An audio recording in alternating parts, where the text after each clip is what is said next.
This student goes online to search for the easiest way to die. However, he finds an ad for a high-class taxi service with the slogan, "Don't die, take revenge. We will help you." The boy bursts into tears. He picks up the phone to contact the high-end taxi service. However, thinking that it is just a joke, he stops again. The next day, the boy struggles to go to school on one leg since the other is broken. However, when he sees the 3 bullies in the class who often bully him in school, he cannot dare to enter the classroom anymore. Instead, he turns around and leaves. When he goes to his mother's fish shop, he sees his mother working. She is both mute and deaf, and is struggling to invite customers to buy fish with her advertisement board. This scene makes the boy feel even sadder, and he no longer knew who to turn to. He decides to call the taxi service he has just found last night. The person who picks up this phone call is Sung Chul, the director of the taxi service. He immediately assigns this task to the driver. The taxi driver drives the taxi to meet the customer boy.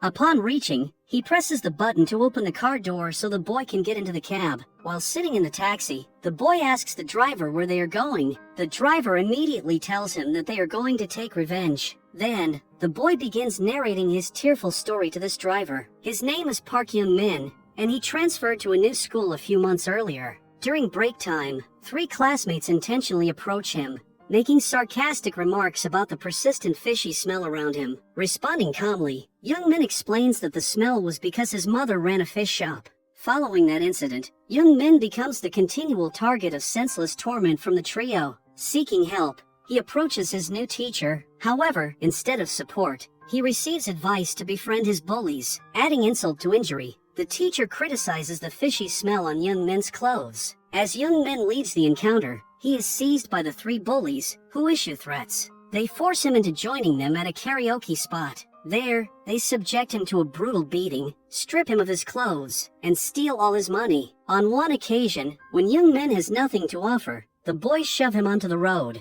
As he falls on the road, a guy in the group runs his bike over Young-min's leg to make it look like an accident. They did that to get compensation from insurance the next day. This time, Young admits the incident to the police. However, instead of solving the case, the police officer only assigns the responsibility to the school violence committee. He then tells Young-min to go home and wait for the committee to take action. Young-min returns home only to see the bullies having dinner with his mother. They have arrived to give Young-min a warning. They even threaten to stab his mother, leaving him with no other option but to stay silent. When the principal inquires about Young-min's injury in the committee meeting, he hesitates. He claims he tripped while playing, concealing the truth out of fear of the bullies. Despite his attempt to shield himself from reality, his mother senses something amiss and encourages him to speak up. However, Young-min remains tight-lipped. After the bullies apologize for playing recklessly, the principal advises Young-min against taking the matter beyond the school premises. Returning to the present, the driver hands Young-min an envelope before dropping him off at a game station. Inside,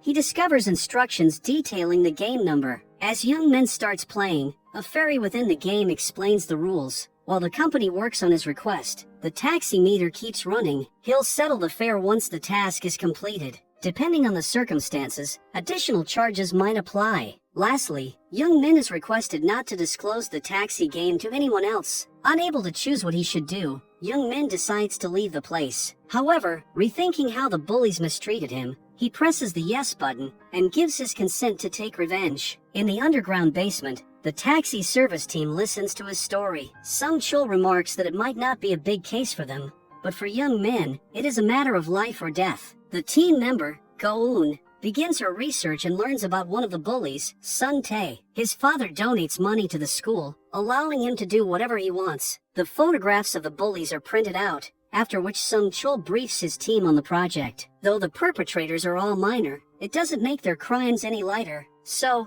they must carry out the task like any other. The taxi driver, Dogi, activates his meter and heads to a restaurant, initiating the next phase of the operation. There, he intentionally grabs someone else's food and mixes something in it. The food turns out to be that of Young-min's teacher. Dogi apologizes and gives him back his platter. The teacher falls ill because of the mixture, allowing Dogi to apply to the same school as a substitute teacher. Grateful for the timely help, the principal welcomes Dogi and assigns him to teach math, a subject he's not confident in. Upon introduction to by taking attendance, as predicted, Sun Tae disrupts the class. leaving with a casual remark about the pleasant weather outside. After the class, two other bullies, Hyung-sik and Hak-soo, throw empty cans at Dogi and ask him for a favor. One of them asks Dogi if he has a cigarette, to which Dogi responds how a student can ask his teacher such a question. Sung-tae intervenes and begins ridiculing Dogi, saying he is just a part-time worker, not their teacher. To teach Dogi a lesson, he slaps his friend and then starts shouting that the new teacher has hit him.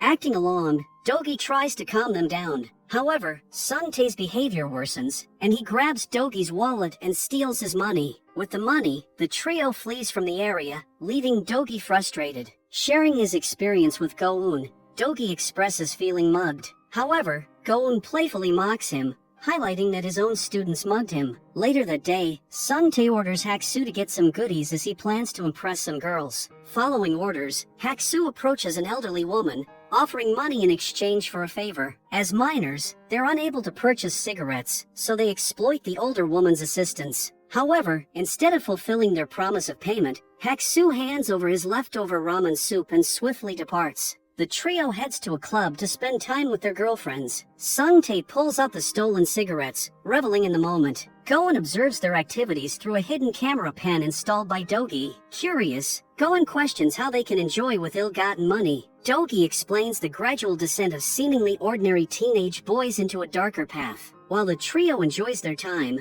men in black suits approach them. The leader engages with Sung-tae, who hands over a sum of cash. It is revealed that these boys are more than just bullies. The next day, the friends are smoking cigarettes in the bathroom and bullying another of their classmates. While they are threatening him for money, Dogi appears from the toilet room. He pretends to have some work with the student. When Sung-tae refuses to let the student go, Dogi reminds him that he is their teacher and they must obey him. Despite Sung-tae's reluctance, Dogi manages to take the student with him. At Sung-tae's house, the team plans to teach Dogi a lesson. Sung-tae has an idea. The next day, the friends approach the older man to buy cigarettes. Fortunately, the older man has a stash specifically for students who can't legally purchase them. After obtaining the cigarettes, Hak-soo approaches Dogi, claiming that someone's parents are waiting for him in the library. As Dogi leaves, Hak-soo covertly inserts explicit content into Dogi's bag while keeping a watchful eye on the surroundings. Meanwhile, Sung-tae threatens a girl to trap Dogi. When she refuses to do that to a teacher, Sung-tae grabs her from her hair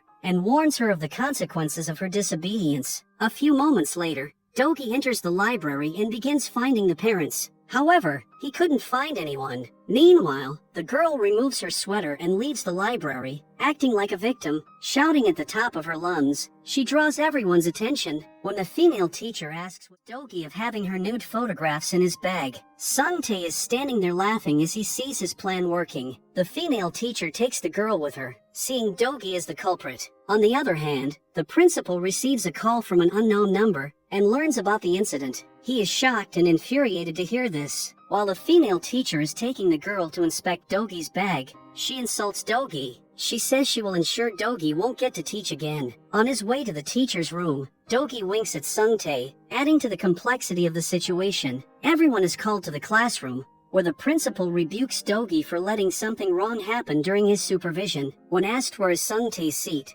Dogi points it out. Infuriated, the principal dashes towards Sung-tae's seat and begins unloading his bag. Inside, he finds the dirty magazines and pictures of the girl. Now, Sung-tae is portrayed as the culprit. The female teacher asks the girl what happened in the library, to which the girl responds that there was a bug in her clothes. As the teacher bursts out in rage at the girl, we see Dogi smiling at Sung-tae. A flashback shows how the magazine ended up in Sung-tae's bag. It turns out that when Hak-soo came up to Dogi to call him in the library, something happened beyond Hak-soo's imagination. His actions were being recorded by the camera pen Dogi had left on his desk. As he was putting magazine, he was being watched by Go-eun. She took matters into her own hands and entered the school wearing a uniform. Pretending to be a student, she went to the teacher's room and stole the magazine from Dogi's bag. After carefully putting that magazine in Sung-tae's bag, she called the principal and informed him about the pictures. As the truth comes out, the female teacher apologizes to Dogi, who now fake cries to gather her sympathies. After getting rebuked by the teacher and the principal, Sung-tae held his friend responsible for the incident. He accuses his friend of deliberately making a fool out of him. As he starts beating the boy, Hak-soo steps in and instructs him to calm down. However, Sun-tae gets infuriated and holds Hak-soo by the neck, warning him not to intervene in his matters. As the trio leaves the school, they witness two police officers finding the bag of cigarettes and arresting the older man. It turns out that the old man was selling marijuana. When questioned by the police about the sale of cigarettes, the old man identifies the bullies as the buyers. Before the police could catch them, they managed to flee from the scene. The old man is arrested, and to avoid the same fate, the boys dig the ground and bury the cigarettes there. The next day, Sun-tae addresses the class and threatens them, saying if anyone talks to the teacher, he will kill them. The class starts, and Do-gi says good morning to everyone, but nobody answers him. Seeing Sun-tae is playing games, Do-gi requests him not to do that in the classroom. However, Sun-tae keeps provoking Do-gi, even frustrating him so he can show violence. Hak-soo keeps recording in order to catch the perfect moment when Do-gi's rage gets out of control. It will help them get rid of Do-gi easily. Realizing Sun-tae's game, Do-gi announces that they won't study today but will be watching some videos. To everyone's shock, Do-gi plays the video of the three bullies burying marijuana on the mountain. As the trio is shocked to see the video, Do-gi turns off the TV, saying it was a mistake. After the school ends, the bullies ask Do-gi about the video. Do-gi responds the view and found them burying the cigarette, so he videotaped them. The boys keep explaining that they don't smoke weed. Do-gi keeps playing along and assures them he won't reveal their secret to anyone. Later, the bullies head to the mountain and begin digging the ground, but they cannot find weed anywhere. At that moment, Sun-tae receives a call from Do-gi, who reveals that he handed the weed to the police. He asserts his responsibility as a citizen, yet Do-gi reassures Sun-tae that he didn't disclose any information regarding him. As Do-gi persistently taunts Sun-tae with a mix of sweetness and underlying negativity, Sun-tae finds himself feeling helpless in the face of the situation. The next day, Do-gi continues to irritate Sun-tae, demanding that he bring food for him. When Sun-tae declines, Do-gi uses the previous weed incident as leverage, threatening to expose him if he doesn't comply. Fearing the consequences, Sun-tae reluctantly does whatever Do-gi asks. To add to Sun-tae's frustration, Do-gi even instructs him to keep the change for himself, further fueling his anger. The trio searches on the internet and finds that having weed is illegal, and they can end up in jail for 5 years. Scared to spend their lives in prison, Sun-tae calls Do-gi and gives him death threats. As the trio returns home, they are shocked to see Do-gi playing games with Sun-tae's father. Sun-tae is scared about getting exposed in front of his father. Later, Do-gi enters Sun-tae's room and makes himself comfortable in the bed. He then asks the trio for money, 1.5 million each. If they tell anyone about it, Do-gi threatens to inform the cops about the weed possession. Sun-tae agrees to fulfill his demand, but he puts a condition. He will decide date and time. After Do-gi leaves, Sun-tae calls someone for help. In the afternoon, Do-gi finds Young Min and encourages him to return to school starting next week. He's worried that skipping might become a habit that's hard to break. As a gesture of care, Do-gi offers Young Min some food. Afterwards, Young Min assists his mother in closing up their shop. When asked about the food, Young Min discloses that his homeroom teacher was a generous giver. On their journey home, Young Min's mother affectionately holds his hand, expressing her unwavering love for her son. The following day, Do-gi arrives at the school's rooftop and discovers a swarm of men dressed in black suits taking over the area. As he proceeds to get the money, Goen asks if they should set it up, to which Do-gi says yes. A clash erupts between Do-gi and the men. With agility, Do-gi evades each assailant, targeting their leader directly. Witnessing their leader under attack, the men retaliate. However, they prove no match for Do-gi's combat skills. While Do-gi is engrossed in combat, Sun-tae attempts a sneak attack from behind. However, when Do-gi senses the impending attack, Sun-tae freezes,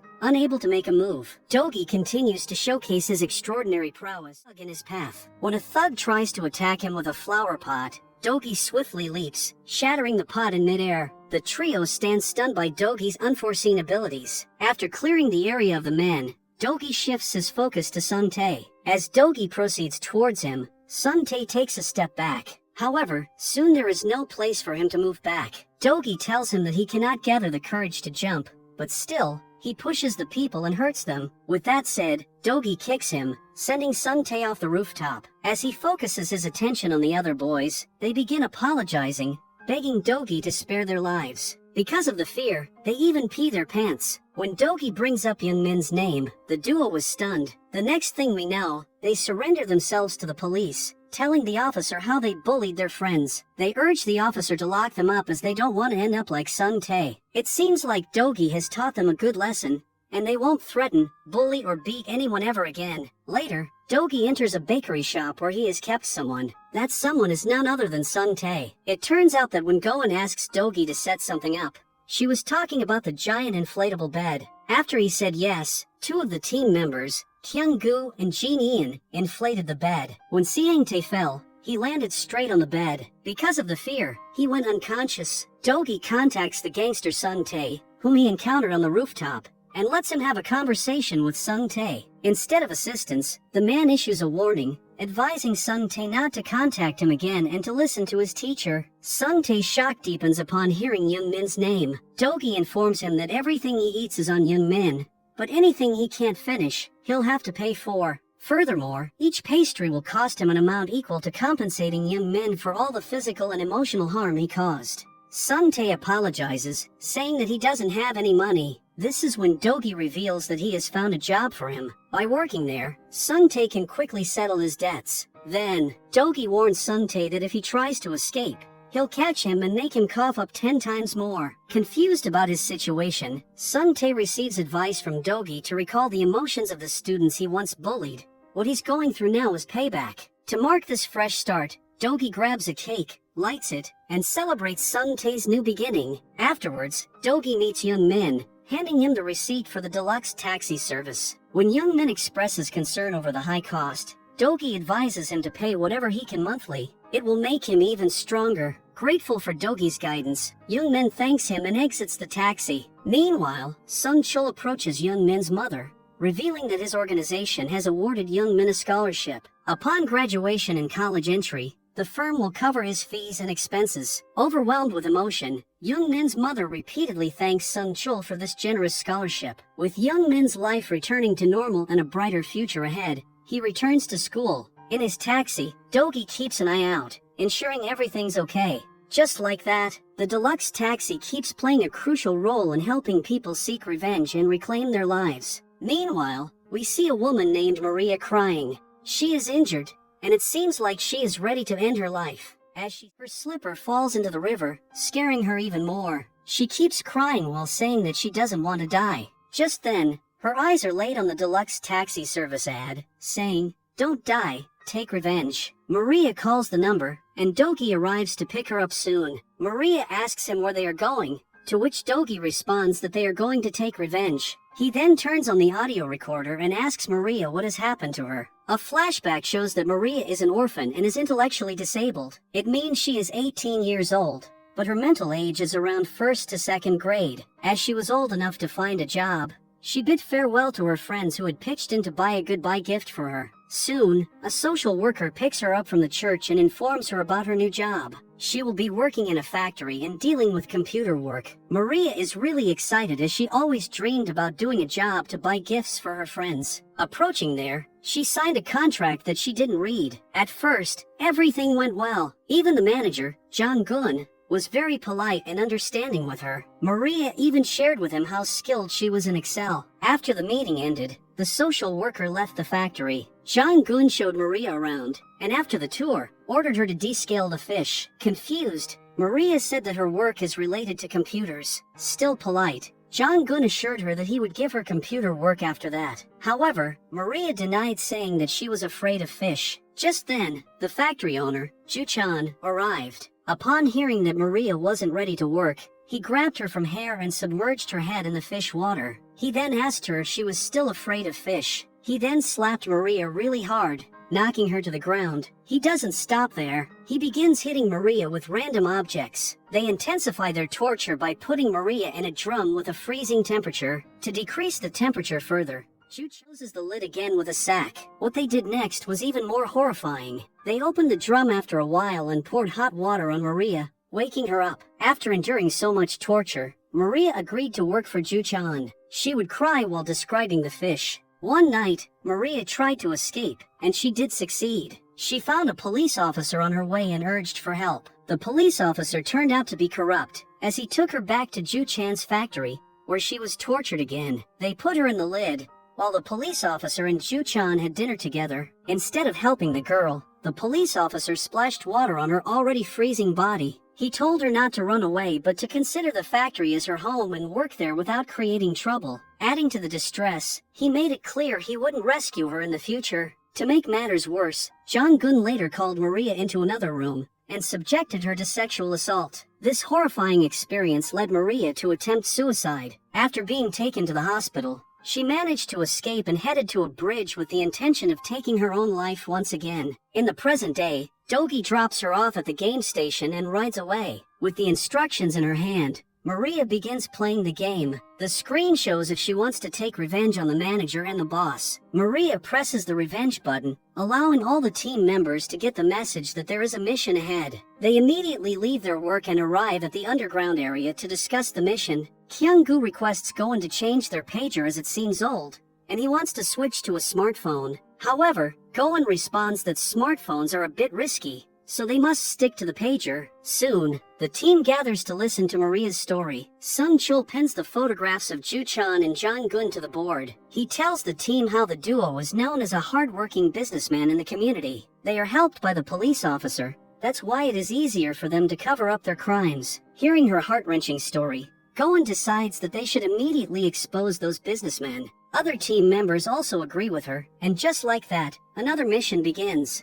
Dogi hops into his taxi, sneaking out from the underground building. Meanwhile, Goen, Kyung-gu, and Jin-Ian prep their van, turning it into a food spot to infiltrate the factory. Dogi also scopes out the factory, checking its ins and outs. Later that night, when Ju-chan and Jung-gun get hungry, they grab a pamphlet of the chicken spot that Kyung-gu and Jin-Ian gave them earlier. Jong-gun thanks for the fast delivery, unaware that he has fallen right into their trap. Little do they know, the deluxe service team has spiked the food with sleeping powder. As a result, Dogi scales the factory wall and slips inside. Thanks to the sedative-laced chicken, Ju-chan and Jong-gun are peacefully asleep. With precision, Dogi inserts a USB into Jong-gun's phone, granting Goen access to all the crucial data. Dogi finds a safe in one of the rooms and asks for Goen's help to unlock it. With the data recovered from the phone, Goen manages to come up with the code. Dogi enters the code but finds nothing in the safe. Returning to the living area, Dogi picks up Jong-gun's phone only to find wrongly taken photographs of Maria.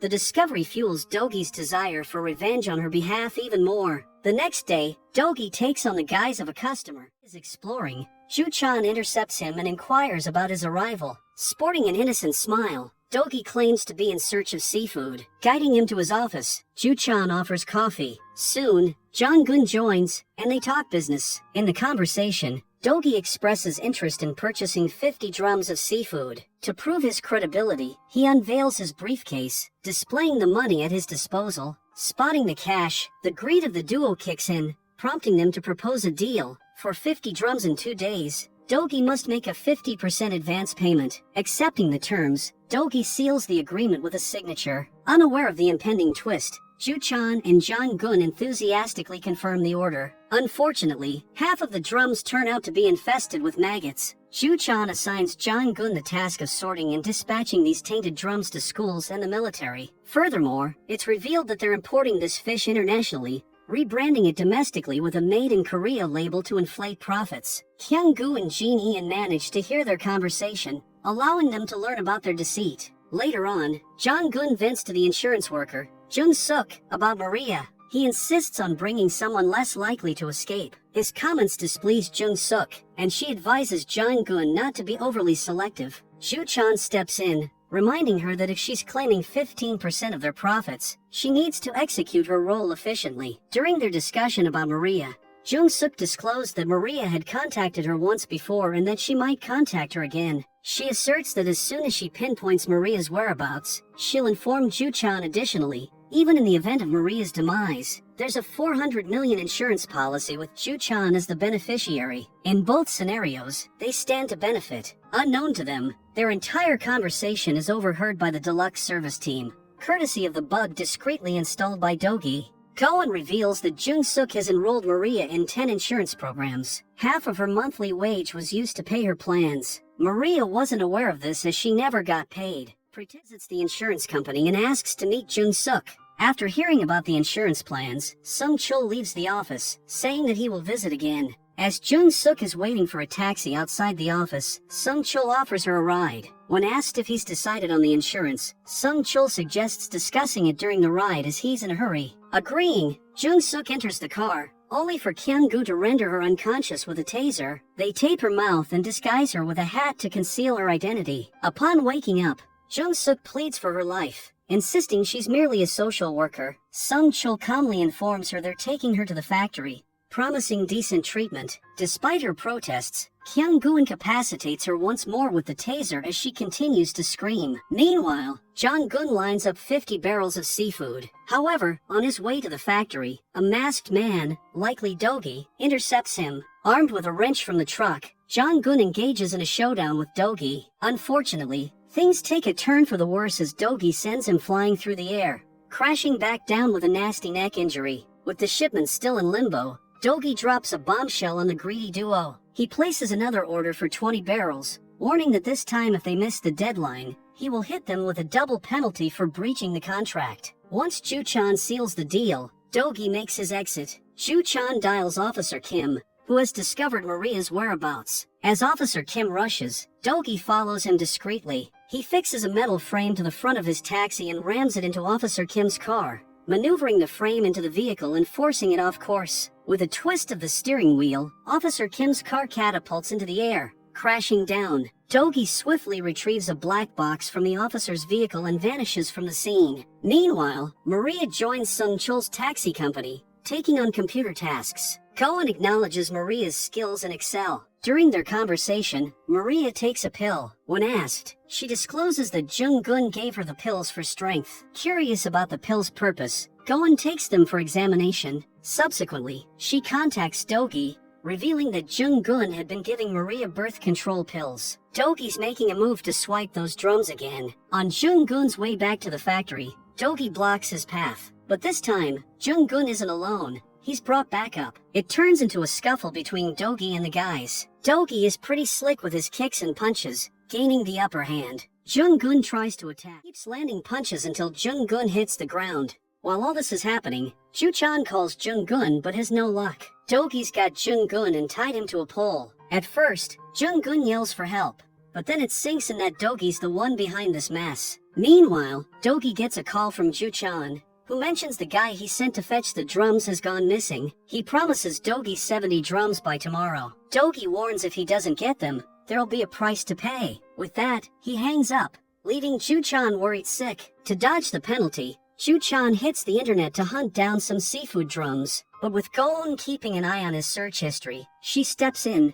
pretending to be a seller and takes the order. Kyung-gu and Jin-Ian play the role of delivery guys, dropping off the drums at Ju-chan's factory. They can't resist poking fun at Ju-chan, wondering why a seafood factory needs to buy seafood from other sellers. Once the duo splits, Ju-chan heads back into the factory, only to bump into Dogi. Curious, Ju-chan asks who he is, and Dogi coolly declares himself as their seafood thief. A brawl breaks out between the two. Armed with a stick, Ju-chan tries to strike. However, Dogi outmuscles him, lifting and slamming him against the wall. Ju-chan attempts a comeback, but Dogi proves too formidable. In the heat of the clash, Dogi's mask slips, exposing his identity to Ju-chan. Infuriated, Ju-chan lashes out, labeling Dogi a scumbag and launching an attack. Dodging the blows, Dogi delivers a powerful punch, sending Ju-chan crashing to the floor. In a tense moment, Dogi questions Ju-chan's morality, calling him out for exploiting people with disabilities. He points out how Ju-chan makes them work like dogs and assaults him daily. With Ju-chan's face bloodied, Dogi seizes him by the hair and submerges his head in water, mirroring the cruel act Ju-chan once inflicted on Maria. He then kicks him out of the factory and locks him up in the drum. He is being treated just like he treated others. With Ju-chan and Jung-gun out of the picture, the team steps up to determine the company's future. Sung-chul proposes a plan where the company's earnings directly benefit disabled employees. Turns out, Ju-chan had manipulated things and registered the company under a disabled worker's name, making it simpler for Sung-chul to transition ownership to the employees with disabilities. To cover the taxi fare, the team sells the drums and manages to gather the necessary funds. As the mission wraps up, Maria receives a heartwarming surprise from her orphanage friends. They have the toys she always wanted to buy for them. Stepping outside the factory, she spots a deluxe taxi driving away, revealing Dogi's kind gesture. He's the one who bought the gifts for the kids.